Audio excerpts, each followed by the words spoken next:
As três idades da vida interior. Primeira parte, páginas do 50 e do 55.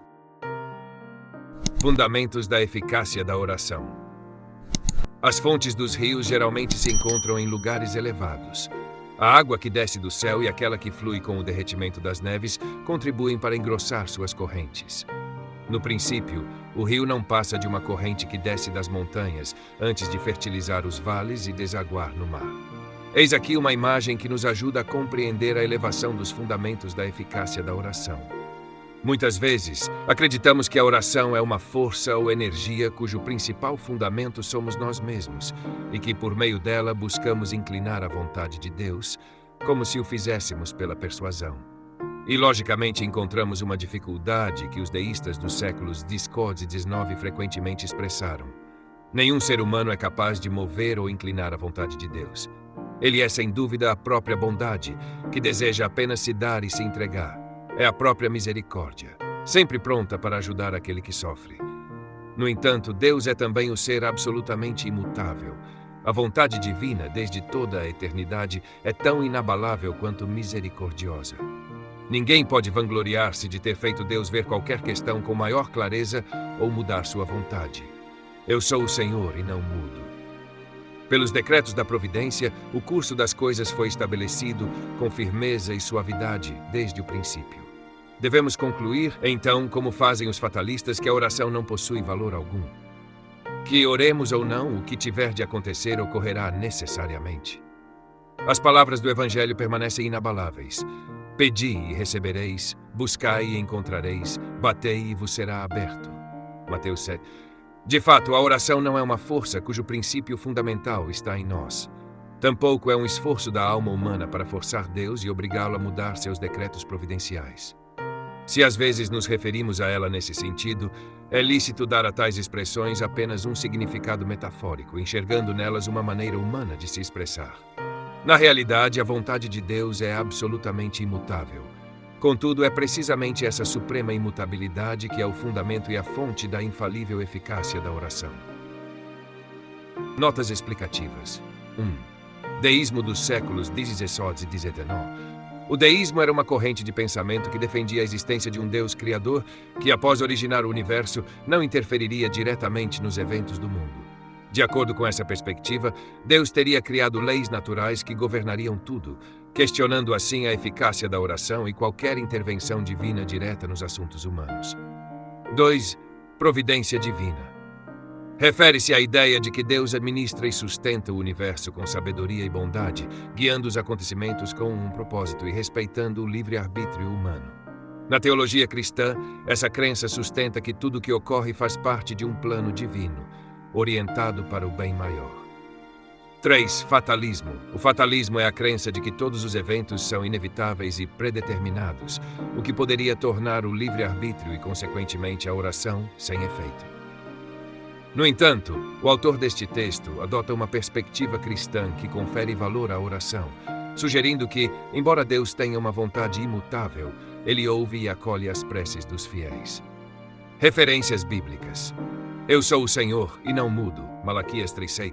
Esta passagem do Antigo Testamento destaca a imutabilidade de Deus, um atributo divino que é considerado eterno e constante, independente das circunstâncias humanas. A imutabilidade garante que Deus é sempre fiel aos seus princípios e promessas. Pedi e recebereis, buscai e encontrareis, batei e vos será aberto. Este ensinamento do Evangelho de Mateus encoraja a fé e a perseverança na oração, assegurando aos fiéis que Deus responde a orações sinceras, mantendo a abertura ao relacionamento e ao diálogo espiritual. Fundamentos da eficácia da oração. Tudo isso é muito simples, ainda que abrigue o mistério da graça. Nesse mistério, há uma penumbra muito atraente e bela. Destaquemos, em primeiro lugar, o que é claro. A verdadeira oração é infalivelmente eficaz, porque Deus, que nunca volta atrás em sua palavra, decretou que assim seja. Os santos compreenderam isso claramente ao contemplar os mistérios divinos. Seria ingênuo imaginar um Deus que, desde toda a eternidade, não tivesse previsto e desejado as orações que lhe dirigimos, assim como seria ilógico pensar que ele mudaria seus planos para se adaptar à nossa vontade. Não somente os acontecimentos foram previstos e desejados, ou, ao menos, permitidos por um decreto da providência, mas também a maneira como acontecem e as causas que os provocam. Tudo foi estabelecido desde toda a eternidade. Observando a natureza, vemos que o Senhor providenciou a semente, a chuva que a faz germinar e o sol que amadurece os frutos da terra. Do mesmo modo, para a colheita espiritual, Ele preparou a semente do Espírito e as graças necessárias à santificação e salvação das almas. Em todos os aspectos, desde o mais baixo até o mais elevado, e prevendo certos efeitos, Deus ordena as causas que os produzirão. A oração é precisamente uma causa ordenada a esse efeito, obter os dons divinos. Nenhuma criatura existe senão pela bondade de Deus, mas apenas a criatura racional tem consciência disso. A existência, a saúde, a força física, a luz da inteligência, a energia moral e o sucesso em nossos empreendimentos, todas essas são dádivas de Deus. E, acima de tudo, a graça, que nos inclina e move para o bem que conduz à salvação, nos capacita a realizá-lo e nos concede perseverança nele. A graça, ou melhor, o Espírito Divino que nos foi enviado e é a fonte de águas vivas, é o dom supremo. Sobre esse dom, Jesus disse à samaritana: se você conhecesse o dom de Deus e soubesse quem é que lhe pede, dê-me de beber, você mesma lhe pediria, e ele lhe daria água viva. Quem beber da água que eu lhe der, esse terá dentro de si uma fonte de água que jorrará para a vida eterna. Apenas a criatura racional percebe que, tanto natural quanto sobrenaturalmente, ela só pode viver por meio da dádiva e da graça de Deus. Por que, então, nos surpreenderia que a providência divina queira que o homem peça em oração, compreendendo que é de tal generosidade que ele depende para viver? Em tudo, como em todas as coisas, Deus quer primeiramente o efeito final e depois ordena os meios e as causas que o produzirão. Após decidir conceder algo, Ele quer que peçamos para receber, tal como um pai que deseja dar um prêmio a seus filhos, mas decide que eles peçam antes. O dom de Deus é o resultado. A oração é a causa ordenada pela vontade de Deus para que possamos recebê-lo. São Gregório Magno afirma que os homens devem, por meio da oração, preparar-se para receber tudo o que Deus Onipotente decidiu conceder-lhes desde toda a eternidade. Notas explicativas.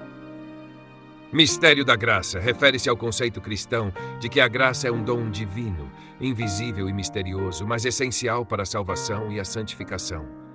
A graça é vista como uma intervenção sobrenatural de Deus na vida dos seres humanos, permitindo-lhes viver de acordo com sua vontade e alcançar a vida eterna.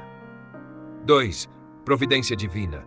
É a ideia de que Deus organiza o universo de maneira sábia e amorosa, assegurando que todos os acontecimentos contribuam para um propósito divino, mesmo preservando o livre-arbítrio humano. Essa crença implica que, embora os humanos tenham a capacidade de escolher, suas decisões estão sob a supervisão de um Deus que sabe e controla tudo. 3. São Gregório Magno. Papa e teólogo do século VI, São Gregório foi uma figura importante na Igreja Católica. Seus ensinamentos enfatizam que a oração é um meio pelo qual nos preparamos para receber as bênçãos divinas, que já foram determinadas pela vontade de Deus. Ele é conhecido por reformar a liturgia e a administração da Igreja, além de seus escritos teológicos que influenciaram o cristianismo. 4. Se você conhecesse o dom de Deus.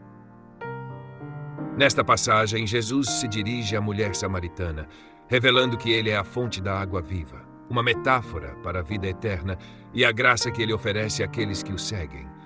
Essa interação ilustra a oferta da salvação e da verdadeira satisfação espiritual que somente Cristo pode proporcionar. Assim, Jesus, desejando converter a mulher samaritana, a incita a orar, dizendo: se conhecesses o dom de Deus. Da mesma forma, ele concede a Maria Madalena uma graça atual, intensa e suave ao mesmo tempo, que a move a arrepender-se e a orar. O mesmo fez com Zaqueu e com o bom ladrão. Temos uma necessidade tão grande de orar para conseguir a ajuda de Deus, para praticar o bem e perseverar, assim como é necessário semear para obter uma colheita de trigo. Aqueles que afirmam que haja oração ou não, acontecerá o que tiver que acontecer, devemos responder: é tão insensato isso que dizeis, como afirmar que semear ou não semear é indiferente para se ter uma boa colheita.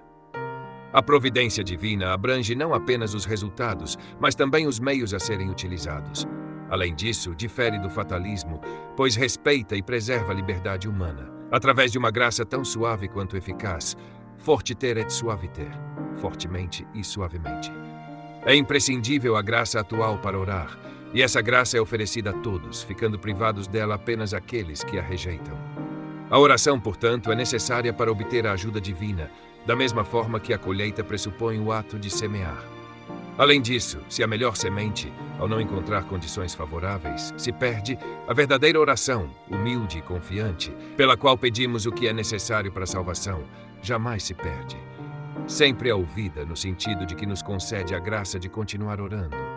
Nosso Senhor mesmo nos assegurou que a oração bem feita é sempre ouvida. Pedi e recebereis, buscai e encontrareis, batei e abrir-se-vos-á.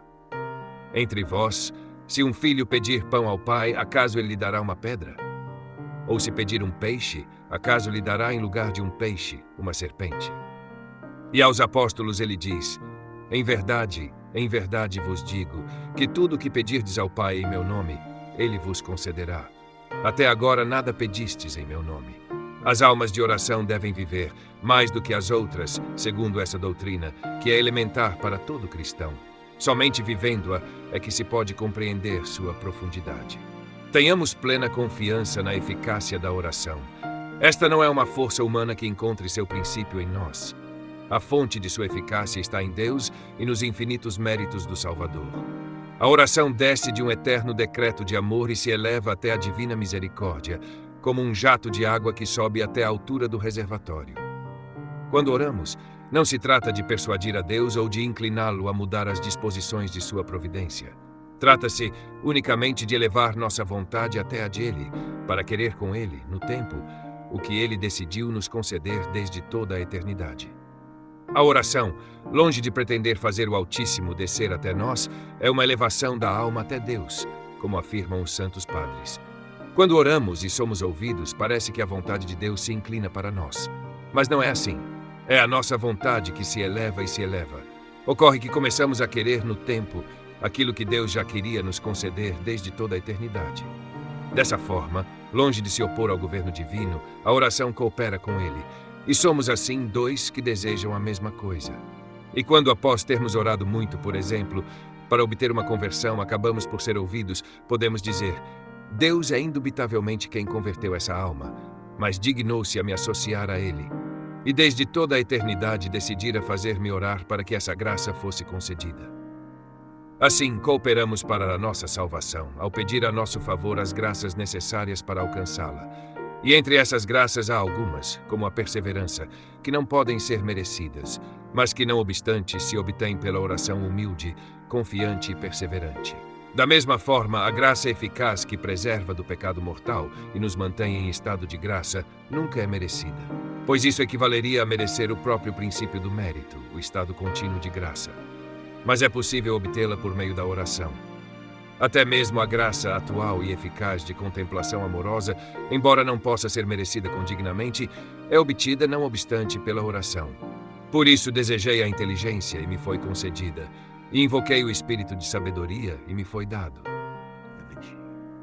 Mesmo quando se trata de obter a graça da conversão de outra pessoa que pode opor-se a isso, quanto mais somos os que pedimos e perseveramos na oração, com maior confiança podemos esperar tal conversão.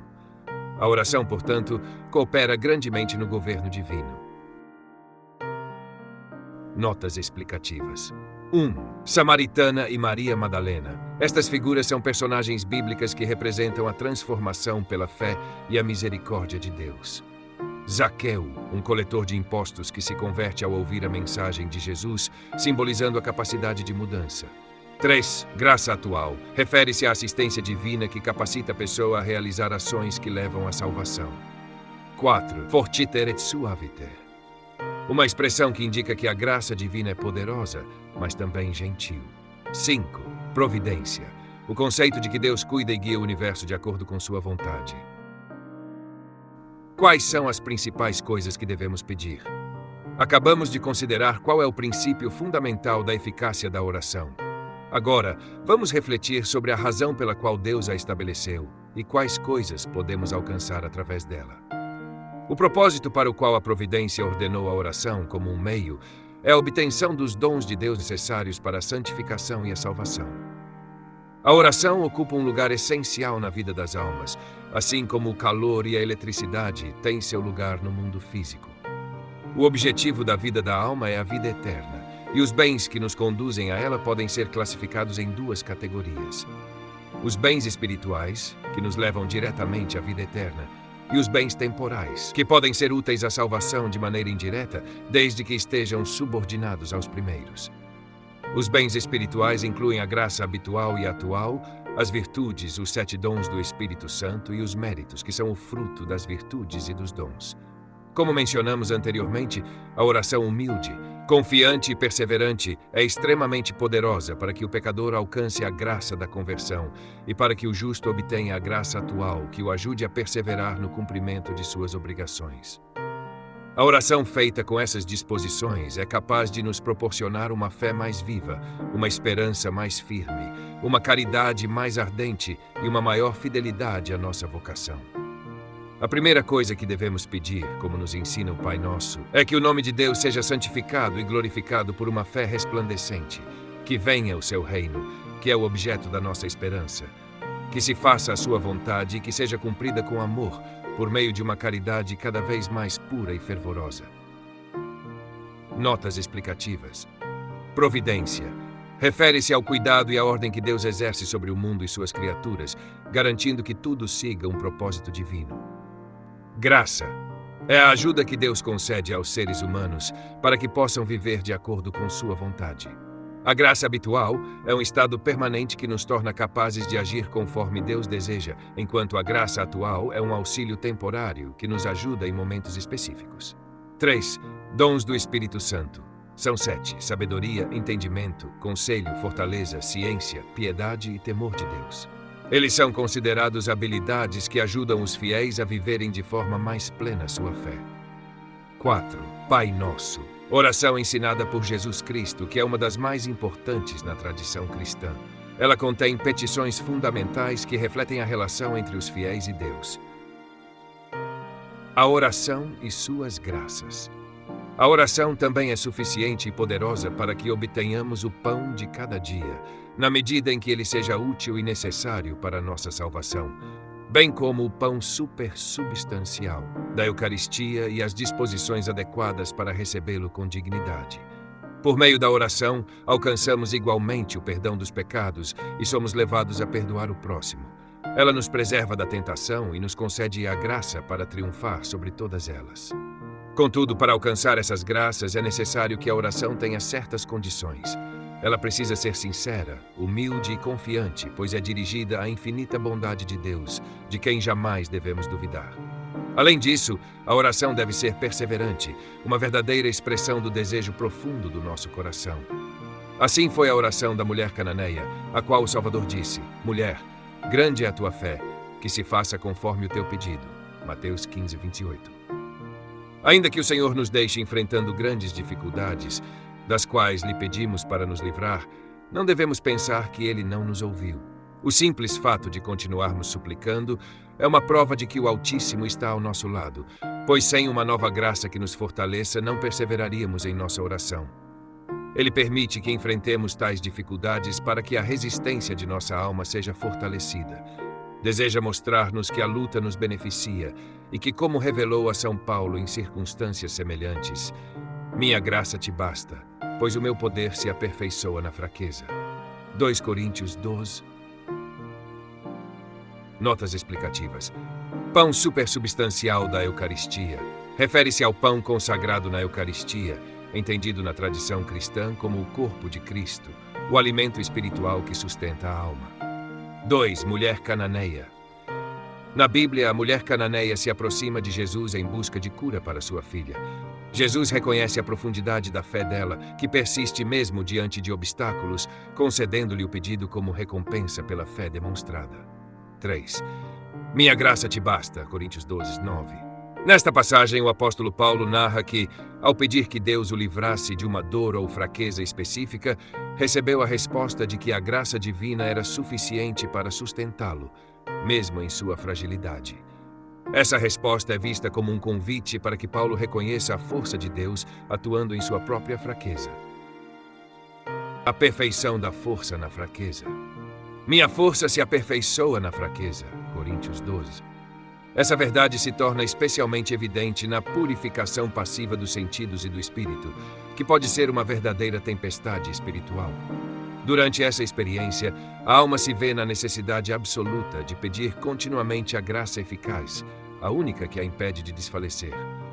Com relação aos bens temporais, a oração nos concede todos aqueles que, de uma forma ou outra, servem de auxílio em nossa jornada rumo à eternidade.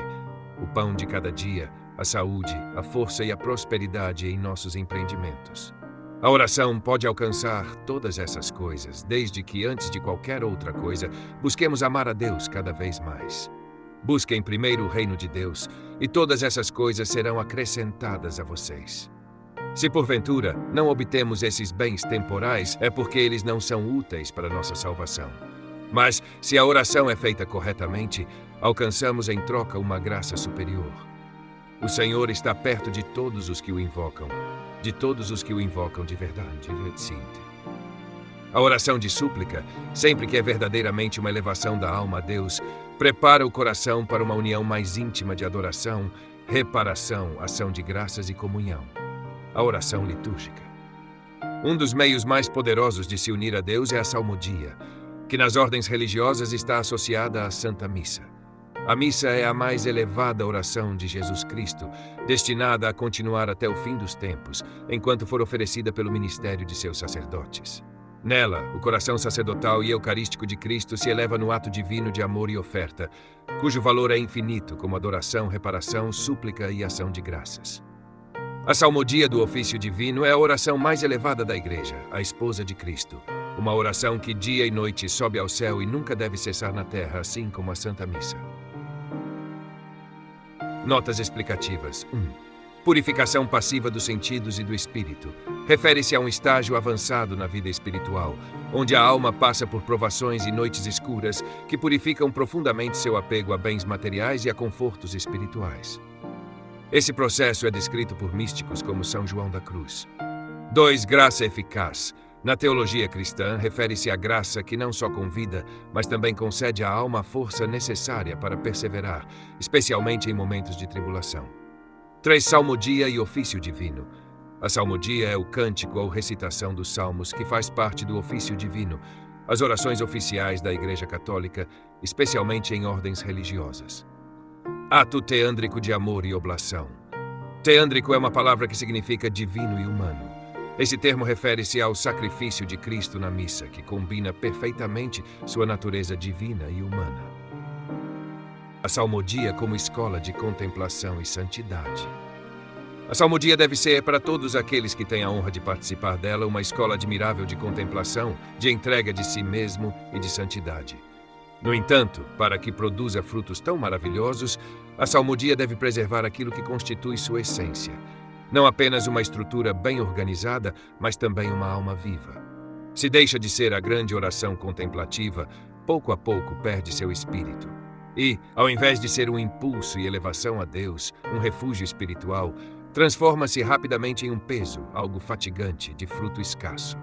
Por isso, queremos aqui oferecer algumas palavras, primeiramente sobre a salmodia deformada e materializada, e em seguida sobre a verdadeira salmodia, que é uma libertação e um descanso suavíssimo, como canta a Igreja, acima de todos os ruídos do mundo.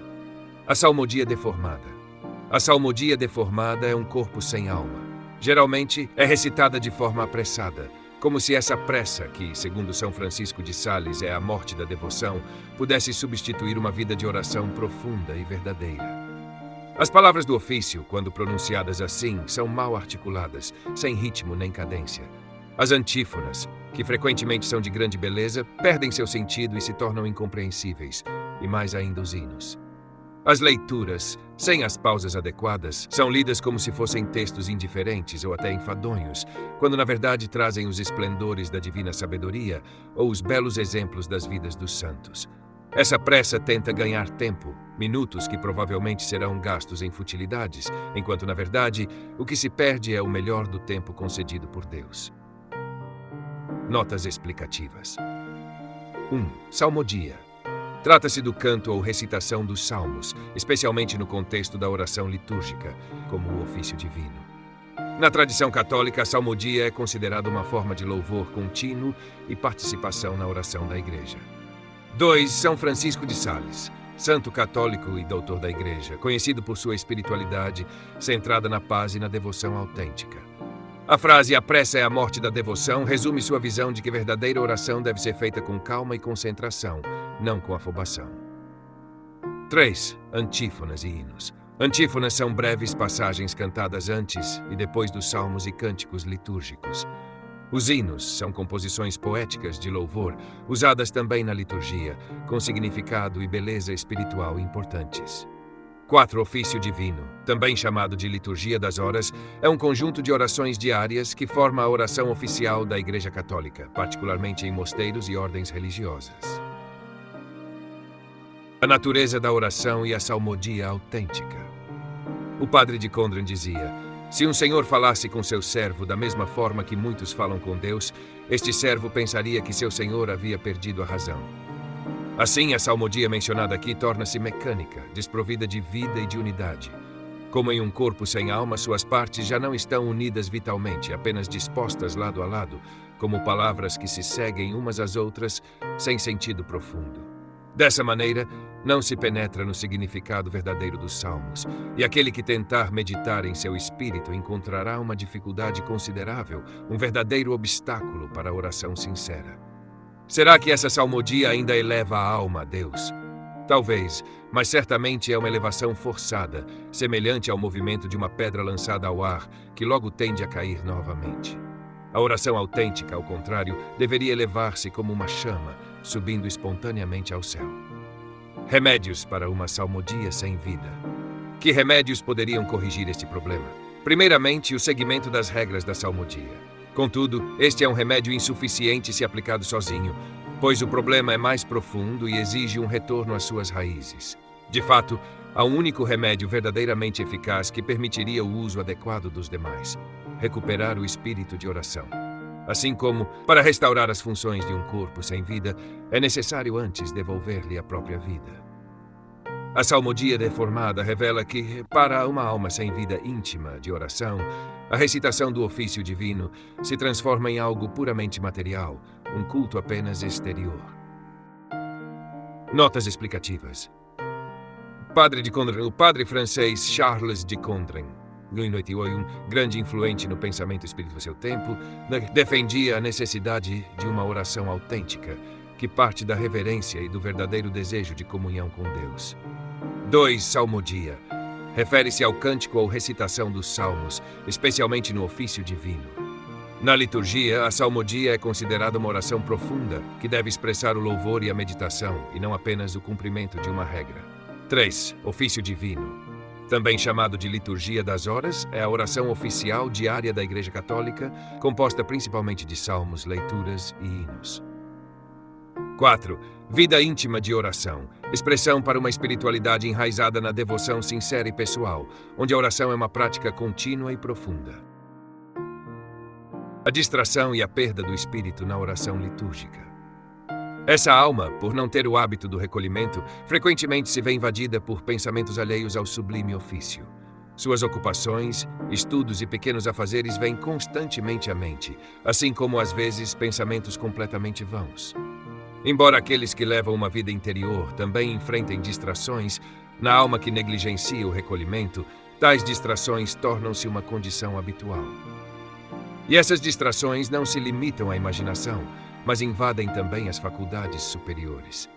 Como se poderia, em tal estado, saborear as palavras divinas dos salmos, dos profetas, das epístolas, ou as belíssimas páginas dos padres e das vidas dos santos que desfilam diante de nossos olhos diariamente no ofício divino? Todas essas belezas espirituais passam despercebidas, como se fossem coisas insípidas e incolores. A sublime poesia dos salmos torna-se, então, languida e monótona. São Bernardo, certa vez, viu no coro os anjos da guarda de cada religioso escrevendo a salmodia, mas o faziam de maneiras muito distintas. Alguns com letras de ouro ou prata, outros com tinta, outros ainda com água incolor. E havia um anjo que, com a pena na mão, não escrevia absolutamente nada. A rotina transforma em meras fórmulas mecanicamente recitadas as coisas que, por sua própria natureza, possuem a vida mais intensa. É um verdadeiro nominalismo prático, uma espécie de materialismo na prática. Numa oração assim, as faculdades superiores mal podem ser descritas como vivas, permanecem adormecidas e dispersas. Ainda se ouve a sinfonia do ofício divino, mais bela e excelsa do que as mais célebres de Beethoven, mas sem o espírito e o sentido interior, não se pode nem apreciá-la, nem ouvi-la realmente. Estuda-se com frequência o ofício divino, sob o ponto de vista histórico ou sob seu aspecto canônico, considerando-o como uma obrigação com maior ou menor rigor. No entanto, o que realmente importa é abordá-lo desde uma perspectiva espiritual, buscando mergulhar verdadeiramente nesse aspecto. Nota ofício divino. Refere-se à liturgia das horas, ou às orações diárias oficiais da Igreja, que incluem salmos, leituras e hinos. Para muitos religiosos, é considerado não apenas uma obrigação, mas uma oportunidade de elevação espiritual. 2. Recolhimento. É a prática de afastar-se das distrações mundanas e cultivar uma atenção voltada para o interior, buscando a presença de Deus. Esse hábito é essencial para uma oração autêntica e profunda. 3. Nominalismo prático. Neste contexto, significa a redução da oração a uma formalidade vazia, sem o sentido interior ou a vida espiritual necessária. Queridos ouvintes, chegamos ao fim deste audiolivro e quero expressar minha profunda gratidão a todos que permaneceram conosco até aqui. Sua dedicação em acompanhar essa obra é um verdadeiro sinal de busca pela sabedoria e pelo crescimento espiritual. Que o conteúdo ouvido possa nutrir sua alma e fortalecer sua fé. Aproveito para convidá-los a explorar as playlists do canal Caminho Católico, onde vocês encontrarão outros tesouros espirituais. São obras que podem acompanhar e iluminar sua jornada, como Castelo Interior de Santa Teresa de Jesus, Confissões de Santo Agostinho, Palavras Bíblicas com o Evangelho comentado por grandes eclesiásticos, Filoteia de São Francisco de Sales, Tratado da Verdadeira Devoção à Santíssima Virgem, de São Luís Maria de Montfort, A Imitação de Cristo, de Tomás de Kempis, e As Três Idades da Vida Interior, do padre Garrigou Lagrange. Cada uma dessas obras oferece um caminho profundo de reflexão e conversão, e espero que possam encontrar nelas a mesma riqueza espiritual que proporcionaram a tantas gerações. Nosso canal está sempre aberto para quem deseja aprender e crescer na fé. Continue nos acompanhando e compartilhando essa jornada espiritual. Mais uma vez, obrigado por sua presença e que Deus abençoe a todos.